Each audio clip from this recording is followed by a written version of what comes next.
nên cái bao giờ tiêu happy na adim cái việc của cái lúc ba thi cái việc lâu na tiêu họ lên ngay đó mà gen mấy đi là cái patin lấy hụt đó mà van gam nang ma kia xem nên lấy tận đồ tê cái tận gì có là mình lâu bị cho hen là cái pa thu cái đèn mà he hepa cha tê kum sang ni le som ni le pani le lang kai na ni su khoba pha te ho le mat zo bia tu hin zan huna nang ma bi khom na kan ei dingu program kan sam te ho le phal bi ka nang ma cho hin la te ka sa khomu ka ngai thawa tu hin nang ma thing thing thau sim ding le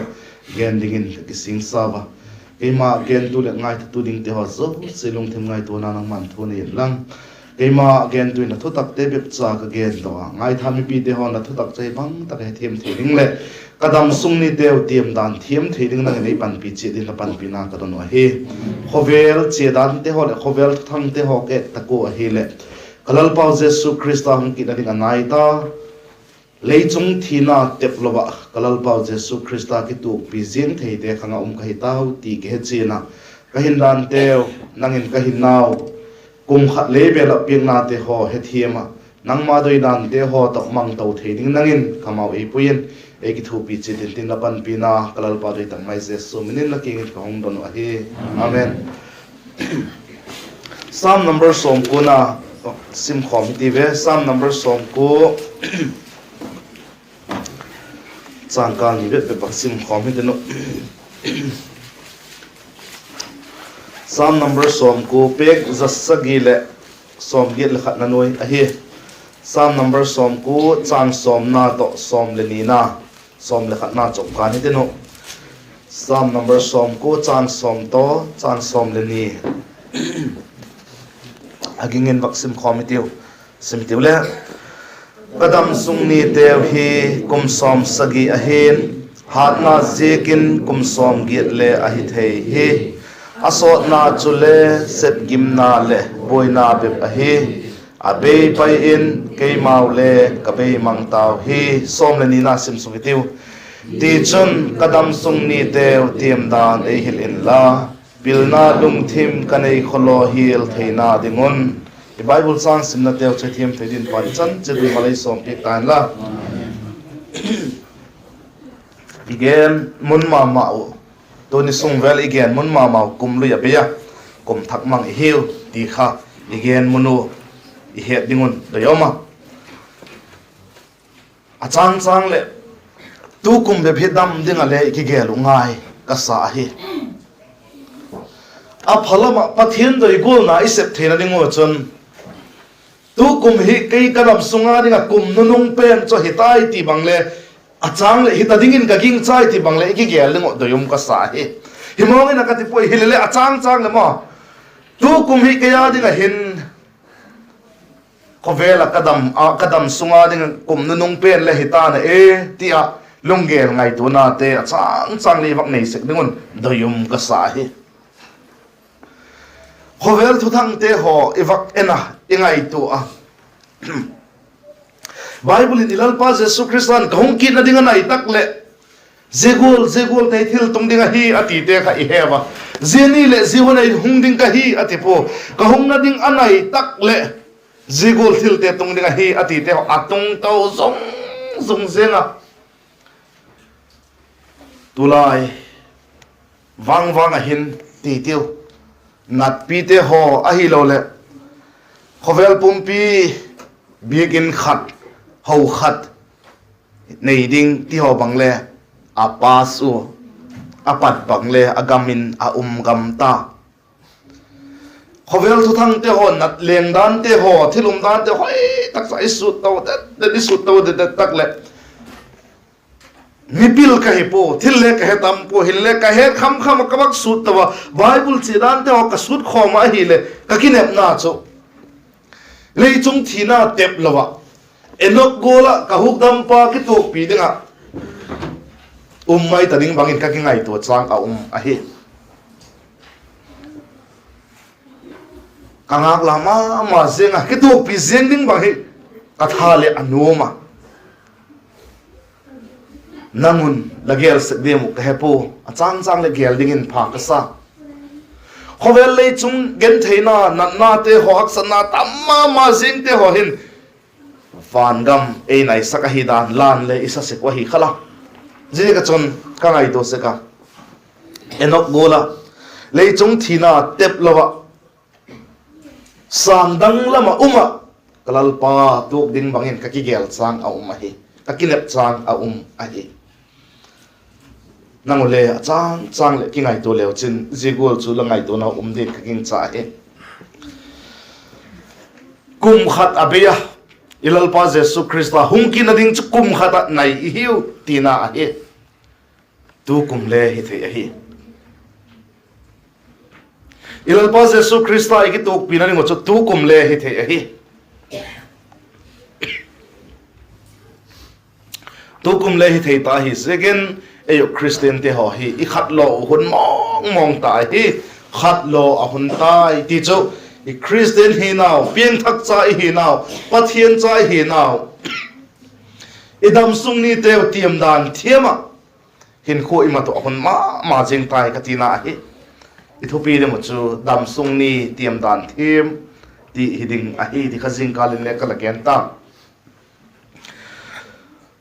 abang chui tale khovel mi hing te ho he kum sot pi bet gan lo athi thei lo ding amang thai thei lo ding hile kilom powin ilung gel ngai to na te oma i du tu sam te i doi ngai te ho chu kum khoto nga ium thei na ding ho pole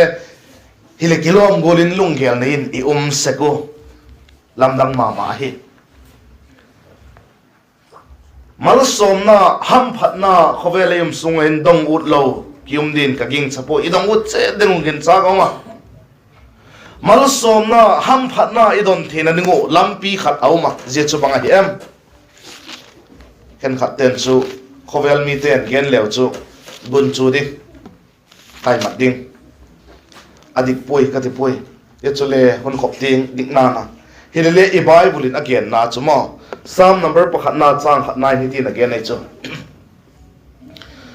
idam sungu ham phat ino po hi le Psalm number pakhat na chang khat na hin hitin again na minun sete thuil na zui ngai lova minun sete lampi le ding ngai lova mimu sitte chut pha le kichungai lo chu mi ham pha hi ati chai mi ham pha hi ino a hi le zete hi heading ahi mimu sitte thuil na zui ngai lova khovel gama chun thuil tu kiti hi thuil tu kati chu news ei paw in ei pen khi lovin imi mal malo thuil tu idon sek naw hi hoi tak taka hi de khen khat te adinga chun izi te pat le thei posol te pat le thei cha te pat le thei iloi pai pat le thei in sakin thang te pat le thei ahi male thuil na ati chu zia thuil na chu ko nei thuil hi jeng le mi khat musit kom taka ei thuil a hi le chu zui loading a hi tinai chu i zui a hi le chu mi ham phai thei loading zia zui lo te chu mi ham pha ati a hi minun se te lampi le ding ngai lova thil phalo zai thil phalo hi ti hengala mi khen khat te adinga puk theina chau theina hi ti hengala bol ham ti te hoka bol loading a hi tinai chu mi musit te chut pha le ki chungai lo mi chu ati hi mi et mai le sapten mi ya dai le smiling ma nui comment ding atina wa chu mi musit kom taka smile mo nui san mi a the hi zigol te chu hi loading a hi tinai chu zigol te chu zit mona lo te zilam pi zui lo te chu mi ham pha hi ati hi zika chun tu kum sang ni le som ni le pani hi ayu Christian Fellowship Church kimin vo member te ho chu se i ham phat ding ka no ma i ham phat theina ding o chun se Bible chang hi zui hi teu hi le mi ham pha hi mai ding i hiu ti i het min loading a hi ke ge na poi Bible in again a hi Bible thua hi mimu sitte thuil na zui ngai lova minun sete lampi le ding ngai lova mimu sitte chut pha le ki chungai lo mi chu mi ham pha he ati je chang pathum hi i pelwa hi chon mi ham pha hi ding i hi wa hi je pathum te hi pelua hi chun lal palung dam kum in khova lal palung dam ding a hi ti i het min lo ding a hi ngai tu leo chin pa te hon no te hon cha te hon thua mat lo ta ko le lo chal ma stubborn sap te na ti ma lo chal lung khok tin again seko zigol pa chun pathian cha te ho hin pathian thu i zui lo pathian thu i mat lo he chun pathian lama chun mi lo chal mi thomang lo hiding i wa hi ti i het min lo ding a hi ki ngai to thagite de ka chun khovela idam sungo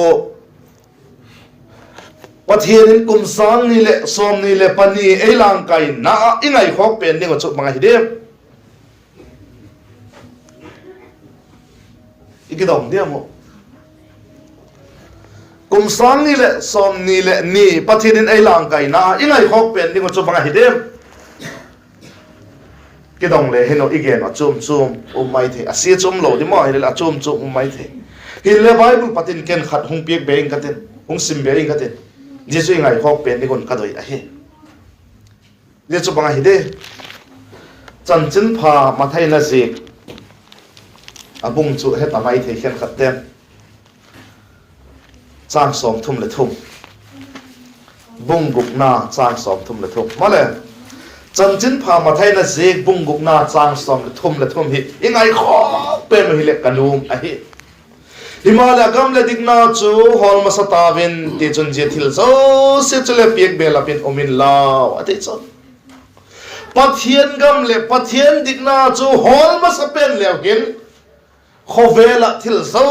se mo zo se piek bela pa ding hiu ati hi je jaga chun kum sam ni le som ni le ni pathian in eilang kaina ingai khok pen ningo ka doi chu agam le adikna hol masatav in Sapajun seek ye first the kingdom of God. Pathian gam le adik na, pathian gam le pathian dik na chu hol masata vin. Literal takat let ni len mo literal takat let ni len ti chu le ding ahi. Pathian gam le dik na chu hol masapen ta vin ate chu. Je chu hol masapen ma hi chun lalpa lungdam kum mang hiteno lalpa adang so sile e piek bela ding a he ti het ni lo ding a he ni cheng chu ki gen la ki hai le hun ka sa isui ding le chu hi le khen kha ten bang chan hem zui ta bang chan hem sem pa hi segin aban le gen la hi ten pathian thua holim na nei taw na la hi ten je cho poi mo pen hi ti ilung thimo ki gel het le ki he begina igen le diksa hile e ho pi hi begin hung khela ma in lam hung zot tak le pathian dong lavin tup ngim du tu sam te ho bang le inei se ko hi adika je chung ai khok pen ninga hi ti chu igen le o adik ngo thila iti chi to ilung thimon hile mi hing hi naw chun begin ko hum kanu ipot phat phat le ilum thimo chu pathian dong se lo du to sam ma doi dan tup lengi bang le iwak nei kom se nga lo hi jete ho chu mi hing hi na chun om thei ma hi i bible in le la gena vaccine hiti ve je vaccine committee ve jacob bung li na hi vaccine committee Jacob bung li chang som le thum to som le li hi agingen vaccine committee ve Jacob bung li chang som le thum to som le li pek zathum som thum le kona noi a hi thung thaga Jacob bung li chang som le thum le som le li vaccine ti ve tu hin nangu tu ni ahem jing ahem in je copy achun vachi in kum khat bacham hitiu in sumkol ve in lokna vamoi tiu tite ho jing le bang ahong kum dem ti lehepu he lahin naw chu bang ahem sumpi chomcha hung kilanga mangkit riêng gol mai là hiểu he ấy thì tôi hin năng ngộ ati hi cô te hi de Christian pieng thak cha te again na hi tu ne hem jing hem je ko pia chun wa chen kum khat wa cham hi tiwin sum ko ven lok na wa moi tiu ti te hot Christian tam tak mai te hon pathian dong se selovin sum le pai mu na ding lampi akisem atamma ma he tina he pathian he phalovin pathian dong lovin le chu pathian doi lam hi poi tina he tulai igama kithang mama ka het hil din ka ging chapa him mai ei Christian Fellowship Church member te lagai chu din ka ging chapa him ma hilale Christian ki thi tam tak mai te tulai abol su bang kum khat di khop ta ka pak chalei bol di himai ilo tin nak le akit no ka bol lo di pathian na ha se pasep ding ti pol mi ka het thau a he pathianin amal som di o ama ho chu ni pak chale chu som ta tak mu na dingin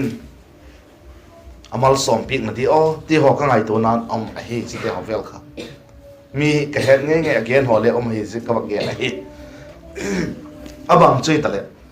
sum kol ve pha poi ka ti poi a hin la pathian dong ko ma pathianin pha asak a hi le ti pen kha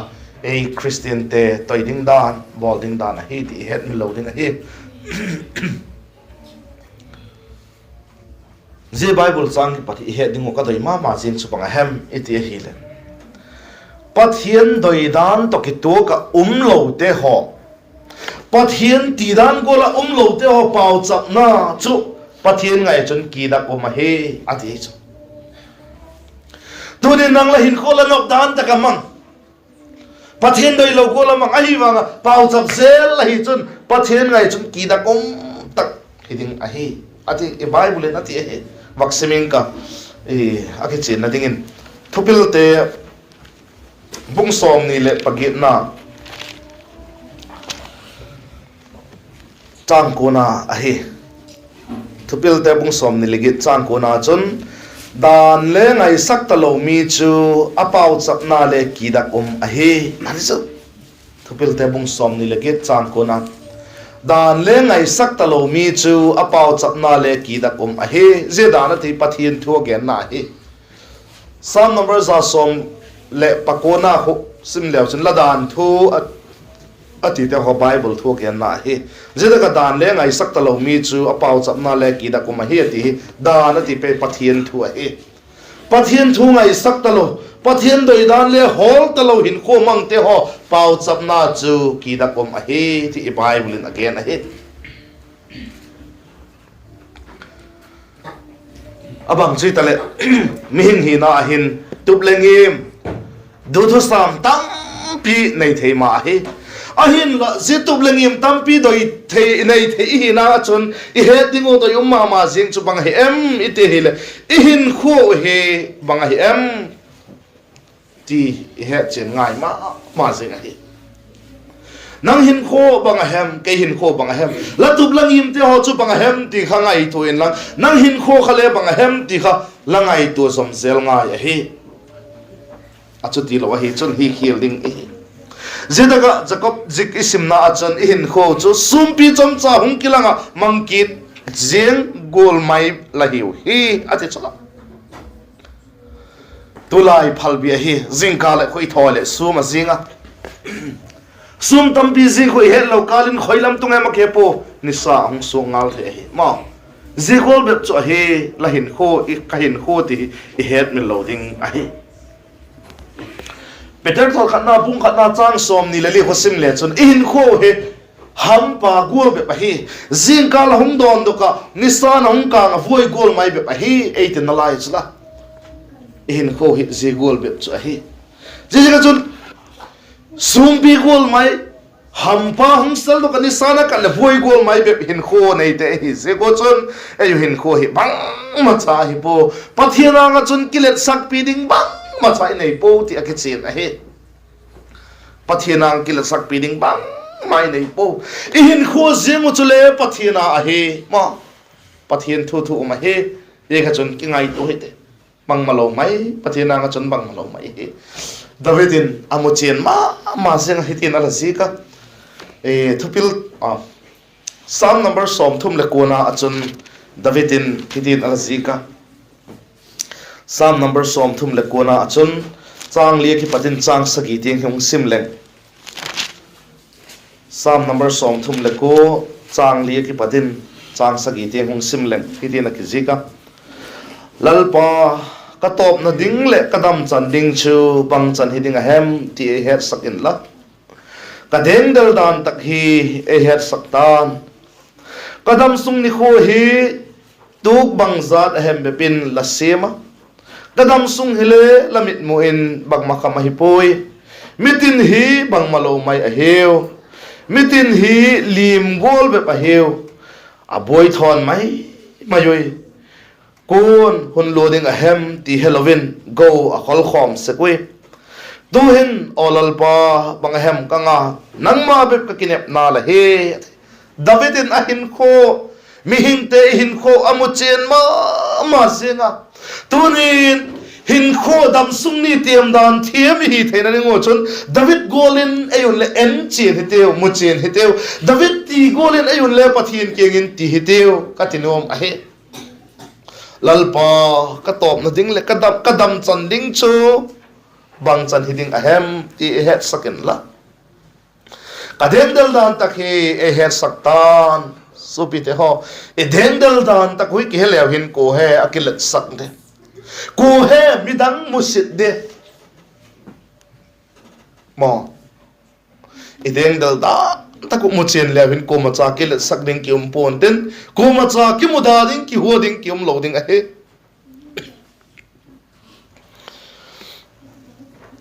den del ma zing hiu ti i bible again beka idam sung ni te tiam dan i thiam poi mo ma zing a he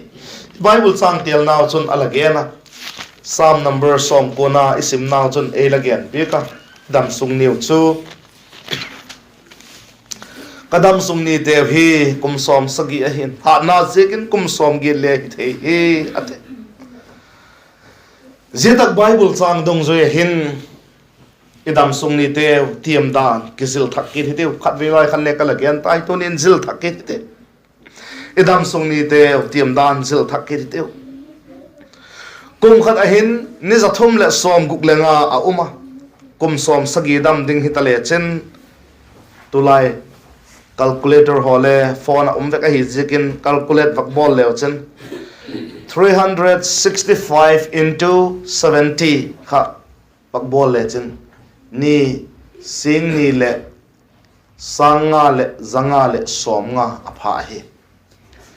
25,550 days ai kum som sagi dam ding la hi ka hi zedong zui chun ka hisapa kei to in 46 running ka hi 45 in hisap taleng mo kum som li le august tak le kum som li le complete ding ka hi to in kum som li le nga in hisap taleng ni zathum le som guk le nga chu som li le nga into ivak bola hi le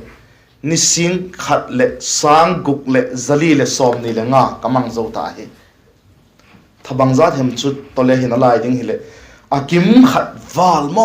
mong chu kamang zo tai ti nai chu nisi 25,550 ni sing ni le sanga le zanga le som nga ki pata chu ni sing khat le zaguk le som li le ni sing khat le sang guk le zali le som ni le nga chu minus ka bak bola hi le kum som li le nga chu ye tiang chu bai hi zikin minus ka bak bola hi le ni bang zat ka nei la ye kadam sung ding chu sang som tin talo ni sang ko le zakhat le som ni le nga be zi chu som li le nga ka khel na ki pat atha khasim to le thathum thali vel khel to ta ka hi ze ka chun ni sang ko ting talo de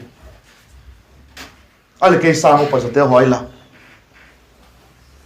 ni bang za la nei na lai de ale tua nungak tang wal te ho ai lo la neo zo de to kum som wal ting te hon le vaccine ti mu ni bang za la nei mo mong ya so bi te ho jegola chu i dam sung ni te TIAM dan ki zilo jegola chu hung sim zet lo vo hi le e ho pi pathian doi lam ki ngai to thei lo le kilom khopin ka ngai to se ka hi bang ma le vak ti zim thei lo ding khopin il ngai to na te au ma kilet sang nom na te hi lo le sum le pai bang bang hem go te ho in mun lo mun te ho boy pi ding in aki na la ya chu le dam sung ni chu vak eta hi le ni sing khat le ting zo ta lo bang zi lo hi le kilomin a ai eka chon so pi te ho je ko la chon idam sung ni te to dat sim dat TIAM datin le hin lal palung dam kum mang thei ding hi ti I het min loading a hi je ko be mi hing te je ko la ni chom cha be dam ding te hi je ko hin lal pa le masak le je chu bowling katin je chu hi inka iti thei wa hi chon DAMSUNG ni TIAM dan THIAM bil na lung thim nei kholo te chu hiding hi wa he ti het min loading a hi chang som ni nan ti chun ka DAMSUNG ni te TIAM dan e hilin la bil na lung thim ka nei kholo hil theina dingon ati zani ta ki patin bible sang dok thei I do dingu I koyu ngai thoi tiu pathinin mok na sana ei pikin gel poitiu thil pik lama panla ngai te ho ai lo ki ngai tom na lama ai lo le mi te ngai sakna ding lama ai lo le mi te ki tok sakna ding lama ai lo le pathian ko na ding lama ai lo le pathian ki nga pau chak na ding lama pathian thu sim na ding lama te ho pathian ho pi na ei pik te ho kha mok na sanin koi poitiu neglect poitiu sem zui hitiu bol zui hitiu ni tampi nei talo ding hi khovel hi mo mihing pakhat adam sot le adam chom hi athupi pen a hi po adam sumun chom cha te kha bangulin amangem ti kha poi mo pen a hi tunin kum sang ni le som ni le ni pathinin eilang kai he DAMSUNG ni TIAM dan THIAM ama dinga banghem khat bol thak thei dinga ei doi zek hi mai thei ve je chu la bol kha ka hi chon mi wang pha hi ding la hi je chu la he ta la bol hi chon mi wang pha hi ding la hi ti ki het min lo ding a hi mi ham pha hi ding I wa hi ti het min lo ding a hi ei ho hi iu ta dano zieng dinga I pu he ti het min lo ding a he iu dan in igoseka hilo he zidinga chum hilo hi wa he pathinin tup nei panna nei ding in ac ma he zanilam khan le ka gen kha tu jing kalin le ka gen khan ke he thil zo se panna nei ding in pathinin asema migilo te chule ni phalwa ding in asema he ati kha nang leke ni phalwa ding AC mi hi khak ding lo umma ma chi ai yo danan dinga pathinin ayum saka hi po ngai to leo chin ilal pa jesu christa lalpa iti pa ilal pa jesu christa zeng khale ama uta ding in khovelin ahung lo a hi kha pa pathin doi gol sem bukim ding in ahung a hi kha chanchin pha zwanena jek bong bukna khala sim leo chin chang som thum la get na lam khana get he jesu christa zeng chule ama udu ta dingin ahung po pa pathin doi dan sem buting dingin ahung zo a he ti het min lo de mo he je ka chun ayo dan na din poitiu ayo dan na ha ka chun hi healing he the bible in ti nei zul sak ayo adingin azil sak na chu vaccine committee ve je sam number som thum le ni na he bible choi ten ai thele bak phet do khomite no sam number som thum le ni na chang gi ta chang ko hi vaccine khom le heno kanoma sam number som thum le ni chang gi to chang ko pek jasagi som thum na noi a he Psalm number som thum na ni changi la chang ko sim committee le la chi na ding lampi chu hun kok mu in hun hil ing katin kamita hun en thazing in lem hun gut pik ding ka hi ngai tu na nei lo sakol ahem sabil tung ahem golin kin la anung changu chu kam kai na khaw lo ngalin athunun thei ngai pon chuti lo chun thunun pon la gen be ngai bek lo khop ai mo pa pathian in ichi na lam zo sena mitin ayen zui zinga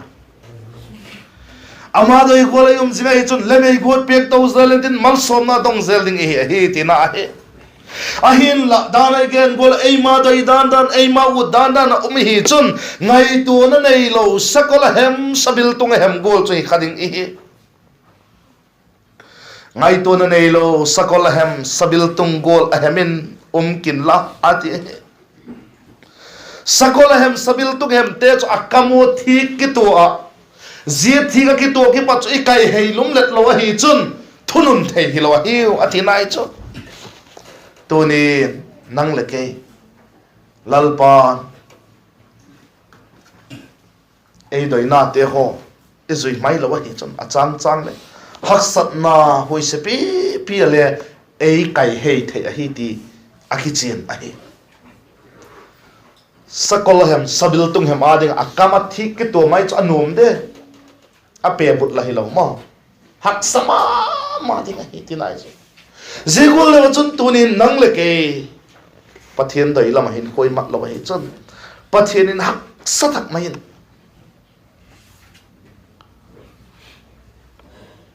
bang ti ham khatin ei hei thei a hi ti kha i het min lo ding a hi zigul lom che hi lo na dingin ching thei ti mi hem om na lai hi zegen achang le pathian in le ei patep sagin ten ze patep na te ho zo se chu asading lam hilawin aphading lamin ei patep se ka hi ki bible in again jobung som ni le thum na chang som na khola sim lew chen pathian in jobin alage na chun pathian in ei patep zo ka hi tak le sana gol hung po dok ding ka hi the chuna pathian in zed na te ho patep na te ho ei nei the hi ze nei na te ho ki pa kha i phat jok sem na ding te ho hi se ka hi ti i het mi lo ding a hi ya chun damsung ni tiam da ni thiemo in ko pathian in atuk le adoi te ho chu i het do u sep beating mo sep do ding chu i mo pok na a hi ti i het mi lo ding a hi bible sang khat sim na lai na nong digin efesa bunga na achun ti na kisiga efesa bunga chang som le nga pat som le sagi vaksim len efesa bunga chang som le nga pat som le sagi chun lahin da no chu mingol te gula lovin mipil te gulen pilwang takin zataw in ni tre hi phatak lo zekin honlem chang tam theipen hol zingon zizi ga chun ngol hoi takin kiwin la lalpa lung lam chu holin het thiem gozov in avelen hung simingka lahin da no chu mingol te gola lovin mipil te golin pilwang takin zataw in ni tre hi phatak lo zekin honlem chang tam theipen hol zingon zizi chun ngol hoi takin kiwin la lalpa lung lam chu holin het thiem gozov in ichu nang le ke in ding dan i bible in again a hi hun nei teo mang hi teo bang hem sim dingin le ki sing sa hi teo abang hile lalpa doi dan chu supiting thei dingin lalpa ei pan pi tak dingin sing hi teo korin thot ni na lam akon i bible in again na chun Kumthak tak le min again akigen tang pis ke tu chun ka gen khapu ko le kristam chun thil siam thak hi tai thil lui te chabe ta hen ngai te mong thak tai ati ko ma thak gola i thak ding doi na sikin akigen se ka hi krista i hi chun hindan lui te ho khape hin thaka hin ding alage na hi zehin thak hing te chu lalpa lungdam kum mang khading te zehin thak hing thei te ho chu damsung ni tiam dan thiam te hinge ngai ding hi wa he the bible hin no chu pathian to ki ton agite abraham chu pathian golpa sakin ala uma pathian hungkuma ki ton vel vak vel ahi pova abraham to le pathian golpa hi je chunte ki ho lim zeng hi ho gola ki ho lim zeng pathian to ki ho lim zeng ahi dek po pathian thu dung zui om sekin no chu pathian to ki ton ti hi abraham le pathian thu zui sekin pathian thu ki to ka hin kho mat sekin pathian golpa saka ahi to ne nang le damsung ni tiam dan la thiam a hele pathian golpa pathian golnu pathian to ki ton chu hiding la he lalpa lungdam kum mangkha hiding la he damsung ni te tiam dan thiama thagau thieng tho to ki ton jing ka hi thagau thieng tho to ki ton jing hi ti hemil lova pathian thu zui hin koi mat thena dun athu tom chai gian thak te chu pa ni chanding chedun mari som ki tan la ke chan chun gening ka pa ke